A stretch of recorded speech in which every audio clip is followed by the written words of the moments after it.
Hello friends, मैं doctor Ruchika Garg और आज हम पढ़ेंगे कि एंटीबॉडी टेस्ट कोविड-19 के लिए जो होते हैं उनकी कितनी इम्पोर्टेंस है। तो जैसे कि जो कोविड-19 को डायग्नोज करने के लिए आरटी-पीसीआर होता है, जिसमें कि वायरल आरएनए को पीसीआर से मतलब जेनेटिक मटेरियल को स्टडी किया जाता है। दूसरा है एंटीजन टेस्ट, उसमें वायरस के प्रोटीन को स्टडी किया जाता है। तो मोस्ट सेंसिटिव स्पेसिफिक जो है वो आरटी-पीसीआर है, ठीक है। लेकिन एंटीबॉडी टेस्ट की क्या सिग्निफिकेंस है और कब कराया जाता है? तो एंटीबॉडी टेस्ट डायग्नोसिस के लिए जनरली नहीं कराया जाता है। इससे आपको या तो ये पता चलता है कि आपको इम्यूनिटी डेवलप हुई है कि नहीं है। लेकिन कोविड-19 के केस में अभी कुछ भी लॉन्ग टर्म स्टडीज़ नहीं है, तो ये नहीं पता कि ये एंटीबॉडीज़ कितने दिन तक प्रोटेक्शन प्रोवाइड करेंगी। तो किन किन में हम करा सकते हैं कि जो सपोज़ इलनेस के बाद अगर प्रेजेंट हुए तो उनका हमें स्टेटस जानना है कि उन्हें कोरोना वायरस हुआ था कि नहीं हुआ था कोविड, तो उसमें डायग्नोसिस को सपोर्ट करने के लिए, क्योंकि हो सकता है उस समय तक आरटी-पीसीआर अगर हम कराएं तो वो नेगेटिव आ जाए, या फिर जिसको पहले सार्स को वायरस हो चुका है वो एसिम्टोमेटिक थे, ठीक है, एसिम्टोमेटिक थे, या फिर जिनको सिम्टम्स 3-4 हफ्ते पहले थे। और कुछ लोग ऐसे होते हैं जिनका आरटी-पीसीआर बार बार नेगेटिव आता है, लेकिन हमें क्लिनिकली सस्पिशियस लग रहा है और 10-12 दिन हो गए हैं, तो हम एक बार एंटीबॉडी टेस्ट करा के देख सकते हैं। या फिर कोविड-19 की कुछ लेट कॉम्प्लिकेशंस जिनमें डेवलप हो रहे हों, तो उनमें डायग्नोसिस सपोर्ट करने के लिए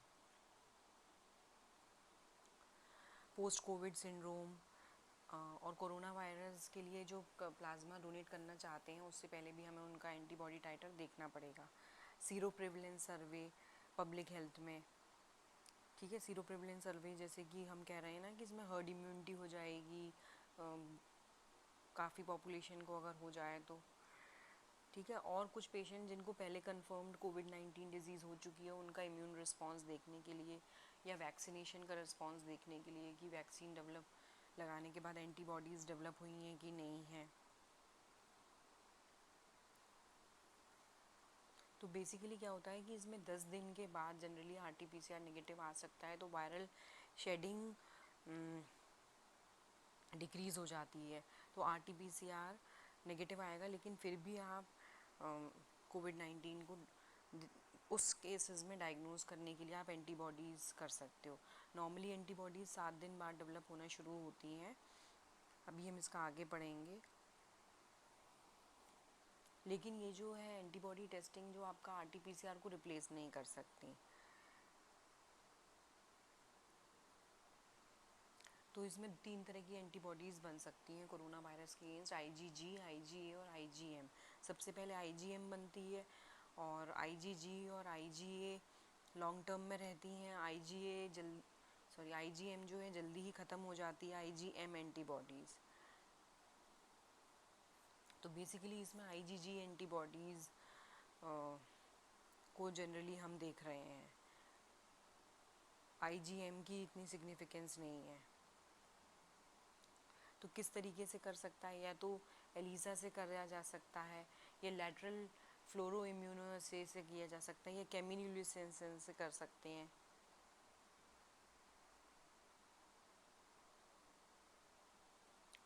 ठीक है। ये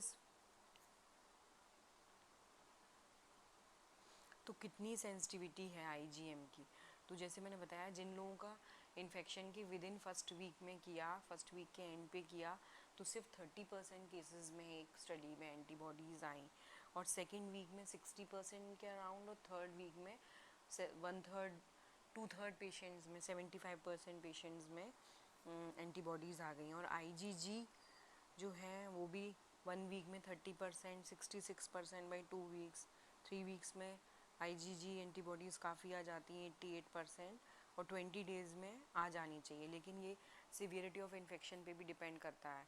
कुछ ऐसे लोग मिले हैं जिनको माइल्ड इन्फेक्शन रहा है, माइल्ड या एसिम्टोमेटिक टाइप इन्फेक्शन है, उनमें एंटीबॉडीज़ डेवलप नहीं हो रही हैं। सिवियरिटी ऑफ डिजीज़ जिनको ज़्यादा फीवर वगैरह है उनमें अभी कोरोना वायरस के केस में एविडेंस इज़ लैकिंग, अभी बहुत कम हमें पता है।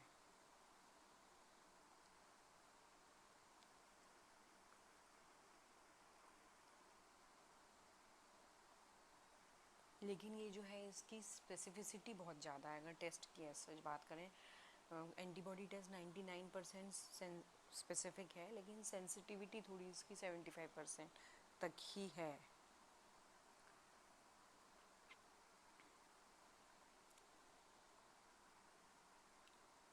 और कुछ हम हेल्थ केयर वर्कर्स वगैरह का करा सकते हैं, या पुलिसमैन या गार्ड, सिक्योरिटी गार्ड वगैरह, जिनको हमें चेक करना है कि उनमें इम्यूनिटी अब आई है कि नहीं आई है।